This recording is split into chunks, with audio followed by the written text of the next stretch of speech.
રાજકોટ શહેરમાં નાની નાની બાબતોમાં હિંસક બનાવો બનવા જાણે સાવ સામાન્ય થઈ ગયા હોય તેવો વધુ એક સનસનાટીભર્યો કિસ્સો સામે આવ્યો છે.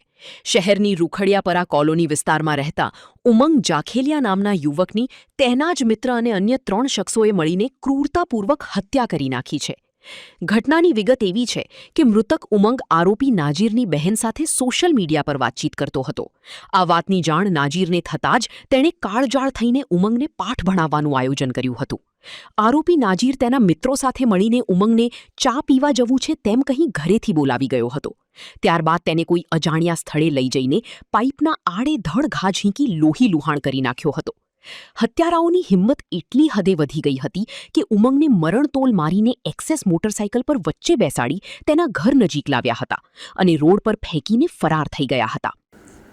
ગઈકાલે તારીખ 27/7/2026ના રોજ રણનગર પોલીસ સ્ટેશન વિસ્તારની હદમાં રૂખડિયાપરા છે, જેમાં બપોરના 2:30 વાગ્યાના અરસામાં આ કામે મરણ જનાર ઉમંગભાઈ રણજીતભાઈ જે છે તેઓ પોતાના ઘરે હાજર હતા. ત્યારે આ કામના આરોપી નજીરભાઈ ઉર્ફે ઘેટી જેઓ મરણ જનાર ઉમંગભાઈના ઘરે ગયેલા અને તેઓને ચા પીવાનું કહી અને ચાલ ચા પીવા જઈએ એમ કહીને એને પોતાની સાથે લઈ ગયેલા. ત્યારબાદ એ પોતે અને તેના મિત્રો જે નાજીરભાઈ છે તેની સાથે આસિફભાઈ, સુજલભાઈ જે એના મિત્રો છે એની સાથે લઈ જઈ અને મોરબી રોડ બાજુ લઈ જઈ અને આ જે મરણ જનાર ઉમંગભાઈ છે જેઓને મરણ તોડમાર મારેલો અને મરણ તોડમાર માર્યા બાદ ફરી રૂખડિયાપરા પાસે આવી અને એના ભત્રીજાની વિજય ભત્રીજો છે એના દુકાન પાસે આવી અને ત્યાં મૂકી અને જતા રહેલા. ત્યારબાદ આ મરણ જનાર ઉમંગભાઈ જે છે તેઓને ત્યાં આગળ મરણતુલ હાલતમાં પડેલો હોય એને તાત્કાલિક હોસ્પિટલ ખાતે લઈ જવામાં આવેલો, પણ હોસ્પિટલ ખાતે તેઓને મરણ જાહેર કરેલું.